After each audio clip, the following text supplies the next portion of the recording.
महकमा wild life ਨੂੰ ਇਤਲਾਹ ਮਿਲਦੀ ਹੈ ਕਿ ਜਲਵੀ ਮਾਰਕੀਟ ਦੇ ਕਰੀਬ ਇੱਕ ਸ਼ਖਸ ਨੇ ਸ਼ੇਰ ਰੱਖੇ ਨੇ। ਸ਼ੇਰ ਬੜੇ ਖਤਰਨਾਕ ਨੇ, ਉਹ ਕਿਸੇ ਵੀ ਵਕਤ ਸ਼ਹਿਰੀਆਂ ਤੇ ਹਮਲਾ ਕਰ ਸਕਦੇ ਨੇ। ਉਹਨਾਂ ਦੇ ਪਿੰਜਰੇ ਵੀ ਬੜੇ ਨਾਕਸ ਨੇ, ਲਿਹਾਜ਼ਾ ਫੌਰੀ ਤੌਰ ਤੇ ਇਹਨਾਂ ਸ਼ੇਰਾਂ ਨੂੰ ਸਰਕਾਰੀ ਤਹਿਵੀਲ ਦੇ ਵਿੱਚ ਲਿਆ ਜਾਏ ਔਰ ਫੌਰੀ ਤੌਰ ਤੇ ਇਹਨਾਂ ਬੰਦਿਆਂ ਦੇ ਖਿਲਾਫ ਜਿਨ੍ਹਾਂ ਨੇ ਸ਼ੇਰ ਰੱਖੇ ਨੇ ਕਾਰਵਾਈ ਕੀਤੀ ਜਾਏ। ਜਦੋਂ ਮਹਿਕਮਾ ਵਾਈਲਡ ਲਾਈਫ ਪਹੁੰਚਦੀ ਹੈ ਸ਼ੇਰਾਂ ਨੂੰ ਫੜਨ ਲਈ ਤੇ ਇੱਕ ਵਾਈਲਡ ਲਾਈਫ ਦਾ ਅਹਿਲਕਾਰ ਜਿਹੜਾ ਨਾ ਜੀ ਉਹ ਸ਼ੇਰ ਦੇ ਕਾਬੂ ਆ ਜਾਂਦਾ।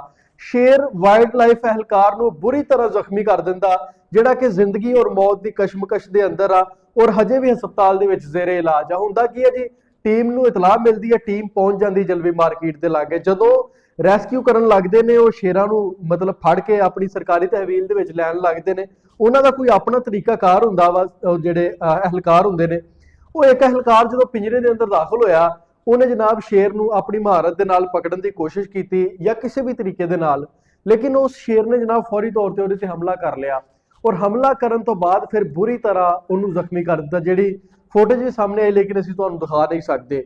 ਬੁਰੀ ਤਰ੍ਹਾਂ ਇਸ ਅਹਿਸਾਨ ਮਹਿਬੂਬ ਨਾਮੀ ਅਹਿਲਕਾਰ ਨੂੰ ਜ਼ਖਮੀ ਕੀਤਾ, ਹਸਪਤਾਲ ਜ਼ੇਰੇ ਇਲਾਜ ਆ। ਉੱਥੋਂ ਫਿਰ ਅਹਿਲਕਾਰਾਂ ਦੀ ਟੀਮ ਜਿਹੜੀ ਆ ਨਾ ਵਾਪਸ ਆ ਗਈ। ਇਸ ਆਪਰੇਸ਼ਨ ਨੂੰ ਮੁਲਤਵੀ ਕਰ ਦਿੱਤਾ ਗਿਆ। ਇਸ ਟੀਮ ਦਾ ਕਹਿਣਾ ਜੀ ਅਸੀਂ ਇੱਕ ਆਪਰੇਸ਼ਨ ਕਰਾਂਗੇ ਹੁਣ ਦੁਬਾਰਾ और उस ऑपरेशन के दौरान असी शेरां नूं भी पकड़ांगे और जिहड़े बंदियां ने शेर रखे ने उन्हां नूं भी गिरफ्तार करांगे। इन्हां नूं शेरां नूं सरकारी तहवील दे विच दे के ते इन्हां बंदियां दे उत्ते परचा दर्ज करांगे। शेरां दे वाकियात जनाब बड़े वधदे जा रहे ने। लाहौर दे अंदर एक वाकिया पेश आया, तुहानूं पता एक बच्चे नूं कट लिया सी और उहदा रिसेंटली अज खबर आई कि उहदा बाजू कट दिता गया।